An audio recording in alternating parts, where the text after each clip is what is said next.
Գյուրջան Կասկադ, հասանելի բնակարաններ 65 ամիս մարման ժամկետով։ Իրավաբանները խոսում են այն մասին, որ հակասահմանադրական է այն քարոզարշավը եւ այն միջամտությունը պետությանը, որ պետության միջամտությունը եկեղեցուն, ինչպես որ իրականացվում է, բայց փոխադարձ մեղադրանք է հնչում առայն, որ եկեղեցականներն են մասնակցում են քաղաքական գործունեությանը, չգիտեմ, հայտարարություններ են անում քաղաքական, որքանով այս հակադարձումը կարելի է ասես adekvat համարել եւ ինչու մի դեպքում այո նորմալ է, իսկ մյուս դեպքում ոչ հակասահմանադրական է։ Ես ավելի շատ կնախընտրեի, որ մենք քննարկումը ոչ թե տանենք այդ դաշտ, թե ինչքանով է լեգիտիմ այս պահանջը, այն պահանջը, արդյոք սահմանադրություն է խախտել թե չէ։ Մեր իրավաբան գործընկերները շատ փայլուն կերպով դա կարող են ապացուցել, որ ընդհանրապես շատ ու շատ գործընթաց այս ասպարեզում հակասահմանադրական է։ Ես ավելի շատ հակված եմ, թե նպատակները ինչու են կայանում։ Հետևաբար տեսեք ամենասուդը կամ կեղծիքը կամ իրականությանից շեղելը կամ այդպիսի մտադրություն ունենալը շատ դեպքերում կիսա իրականության կամ կես ճշմարտությունների տեսքով կամ դրա շաղախմամբ է լինում։ Երբ որ թաքցվում են իրական նպատակները եւ կիսաճշմարտություններով հանրային դիսկուրս է հրահրվում։ Մենք պետք է ավելի շատ տեսնենք եւ խորանանք, թե ինչպիսի նպատակները հետապնդում է ամեն ինչը։ Առնվազն 3 ուղղությամբ եկեղեցու ըստ էության հնազանդեցման գործընթաց է, երկրորդը եկեղեցու դեմ պայքար, որը կարող է լինի արտաքին ուժերի հանձնարարական, եւ երրորդը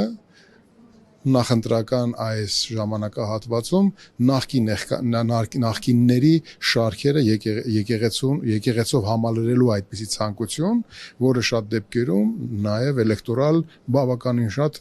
հնարավորություններ կարող է պարգևել այսօրվա վարչակարգին։ Հետևաբար մենք պետք է ոչ թե փորձանենք կիսաճշմարտությունների դեմ պայքարել, այլ մենք պետք է այս նպատակադրումները վերհանենք եւ հանրության հետ խոսենք այս նպատակների իրական նպատակադրումների վերաբերյալ։ Ճիշտ հասկացա, պարոն Անյան, որ դուք կարծում եք, որ փորձում են ասել, որ եկեղեցին նույնպես նախկին է։ Այո։ Տեսեք, այն վարկագիծը, որ դրսևորվում է, չէ, ասենք շատ ու շատ հանրային գործիչներ այսօր հանդես են գալիս եկեղեցու, հայ առաքելական եկեղեցու պաշտպանությամբ եւ շատ ու շատ հասարակական քաղաքական գործիչները իրենցից ըստ էության իրենց պատկերացմամբ դրանք նախկինների ներկայացուցիչներ են։ Հետևաբար դուրս է գալիս, որ այսօրվա մոդեռն մտածելակերպ ունեցողները իրենք ուզում են եկեղեցին առողջացնել,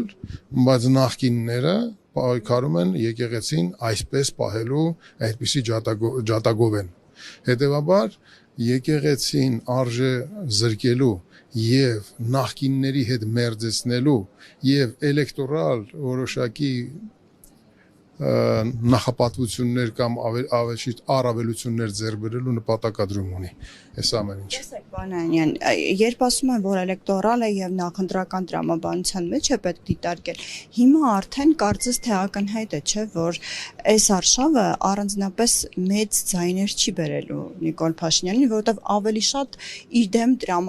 գոնե հանրային տրամադրությունները այդպիսին են։ Արդյոք դուք ունեք այդ զգացողությունը, որովհետեւ հակադարձումն ավելի մեծ է, քան ընկալումը իշխանության այդ քարոզչության, լավ, սրան պատասխան։ Գիտեք, ինքը մենք պետք է տեսնենք, որ նաեւ քաղաքական վերարտադրության առումով սա վաբանք գնալու մի այսպիսի նպատակադրում ունի։ Երբ որ դու տեսնում ես, որ դու չունես վարկանիշ,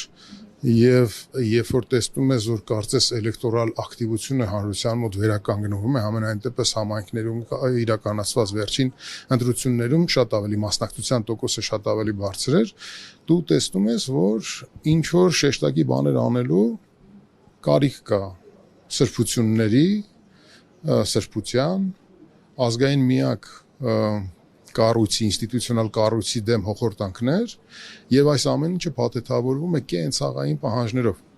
Ես ավելի շատ ոչ թե օրինակ, եթե դուք տեսաք այդ էվալյուցիան, դա պայքար էր եկեղեցու դեմ, Հետո դա վերաճշգրտվեց եւ ավելի շատ պահանջ ներկայացվեց կաթողիկոսի կուսակրոնության ուխտը չպահպանելու այդպիսի ենթավարկած կամ կանխավարկած կամ վարկած ներկայացնելու։ Հետևաբար իրենք եւս որոշակի ճշգրտումներ են կատարում։ Այսինքն ամենասկզբից շատ ավելի հախուռն ձևով իրենք ցուցադրեցին, որ սա պայքարը եկեղեցու դեմ։ Ոչ թե եկեղեցին ու մաքրելու կամ ասենք վեհարանը իրենց ասելով մաքրելու հետ կապված ինչ որ հայ առաքելական եկեղեցու հետևորդների կողմից բան արած է, ասենք ինչ որ այդպիսի մտադրություններ կան։ Հետևաբար տեսեք, սա շատ կարևոր ու շատ մի ջրբաժան է։ Ձեր հարցի պատասխանը հետևյալն է. իրենք գիտակցում են, որ սա ռիսկային է, բայց իրենք այլ անելիք չունեն, սա քաղաքական վաբանկ գնալու ինչ որ գործընթաց է։ Եվ իրենք գիտեն, որ այս գործընթացի մասնակցությունը կան մեր հանրության ներսում այնպիսի մտածելակերպ ունեցող կամ ենթամշակույթ, այդպիսի ձևավորված արդեն իսկ ենթամշակույթ, որ այս խայծը կարող են կուլ տալ եւ էլեկտորալ իրենց այսօրվա պաշարները իրենք կամրապնդեն եւ նաեւ էլեկտորատը որոշակի համախմբում կապահովեն։ Իրանք հստակ մտադրությունն են, բայց սա քաղաքական վաբանկ է։